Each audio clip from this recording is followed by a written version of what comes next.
Chikatilo réinvente son passé. Il raconte des épisodes de la famille organisée par Staline, bien avant sa naissance.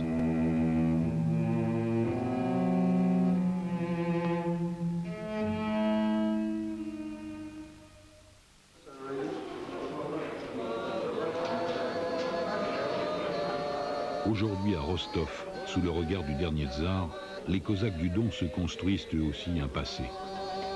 Ils ont réquisitionné l'école du Parti communiste et y ont installé un musée qui commémore le massacre des leurs et la destruction des églises par les bolcheviks.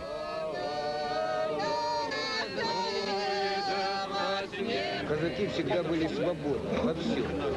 В своих действиях, в своих помыслах. Христовый бой, об этом тоже не надо забывать, потому что всегда шли вместе с церковью, с верой в Бога, с верой в Бога, понимаешь. Вера силы давала. На вере вообще все казачество держится. Стояло, стоит и будет. Стоять именно на вере.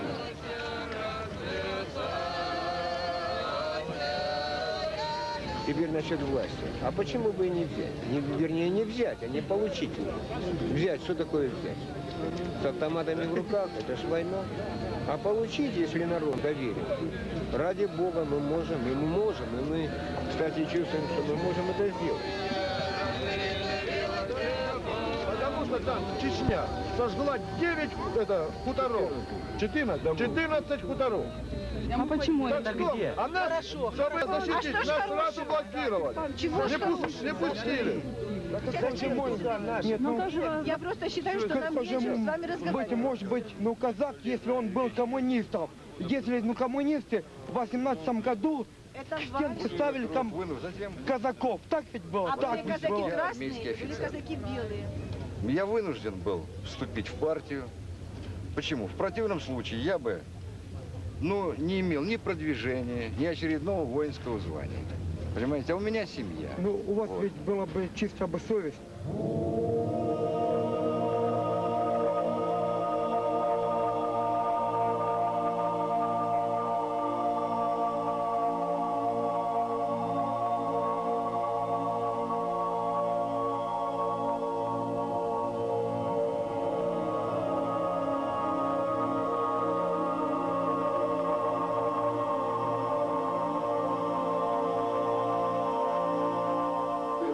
Союз развалился, вы как ваше мнение? Вы за, и, вот это, и должно быть так. Да, кто его? А? Кто его знает, как говорят, все от Бога, говорят. Все вот. Не помирились все рады. Не помирились, что, не помирились. Ну вы сейчас отверите уже в Бога, да? Да я молился всю жизнь. А коммунисты это есть? Все соборы, все, да. Я верю, что все-таки это есть высший разум, и все-таки мировой разум все-таки есть.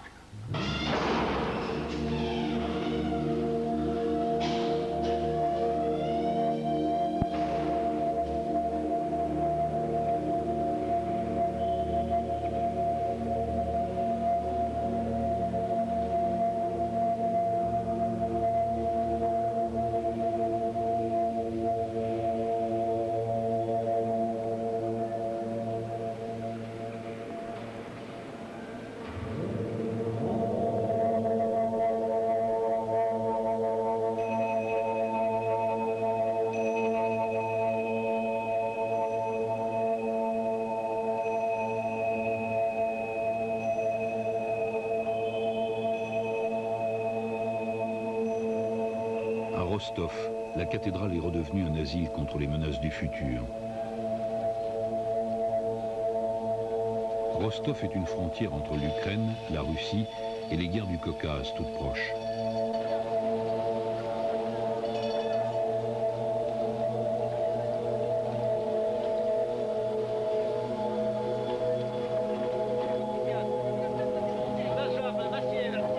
C'est une ville d'1 million d'habitants, une ville de paysans chassés des campagnes au cours des années d'industrialisation.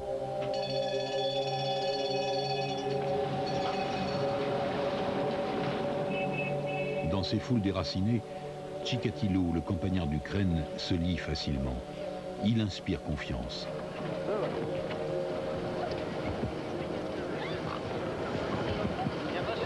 московское время 12 часов. Обвиняемый Чикатило. Где мы находимся в настоящее время? Значит, на этой остановке взял женщину, и потом мы с ней пошли на левый берег Дона с этого места. Так, на какой-то, где эта остановка? Покажите. Где эта остановка? Покажите. Какая? Покажите. Какая остановка? Где это? Это остановка, вот Ворошилова. Да. Вот эта остановка. Да. И взяли ее, куда повели? И повели на левый берег Дона. Покажите, куда? Ага. Значит, московское время 3 минуты прошло, съемка прекращается временно, и мы проследуем. Сейчас нам куда надо ехать дальше? На левый берег Дона. На левый берег Дона. Поехали.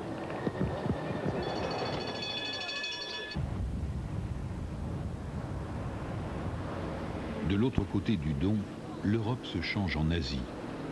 Les mariés du samedi déposent des fleurs en hommage aux héros de la guerre, les résistants, les partisans.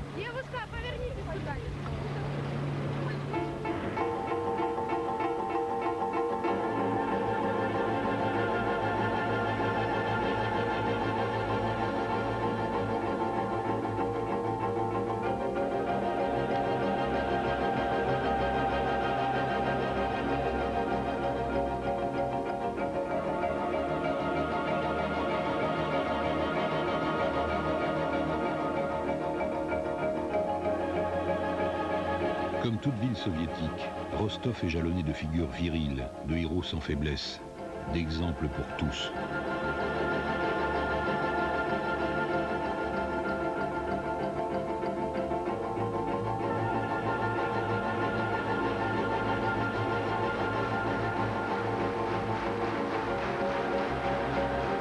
Durant l'ère Brejnev, Chikatilo est socialement conforme.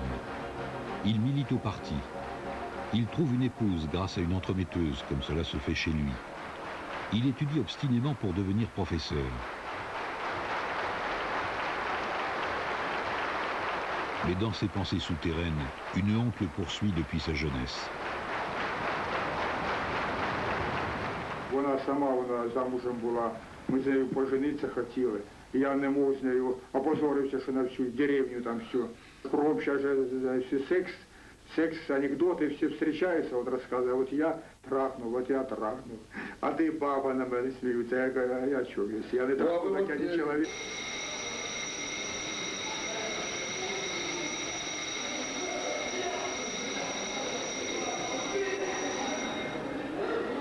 À Rostov-sur-le-Don, aujourd'hui, les jeunes gens des collèges techniques sont affranchis.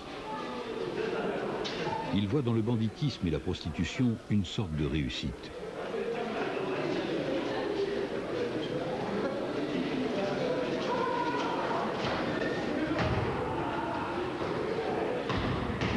Il n'y a pas de pire métier que celui d'enseignant pour Chikatilo, impuissant que sa déficience obsède.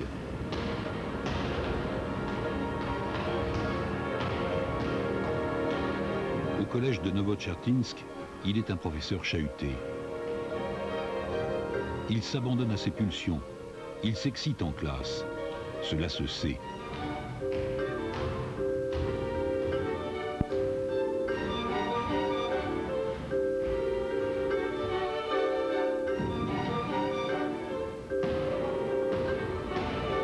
Puis il tripote les élèves.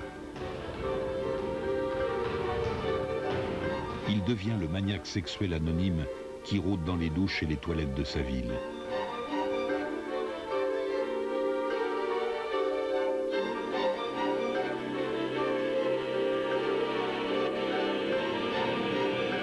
Après 7 ans, il quitte l'enseignement et voyage pour l'industrie. Il passe désormais plus de temps dans l'électrichka que chez lui.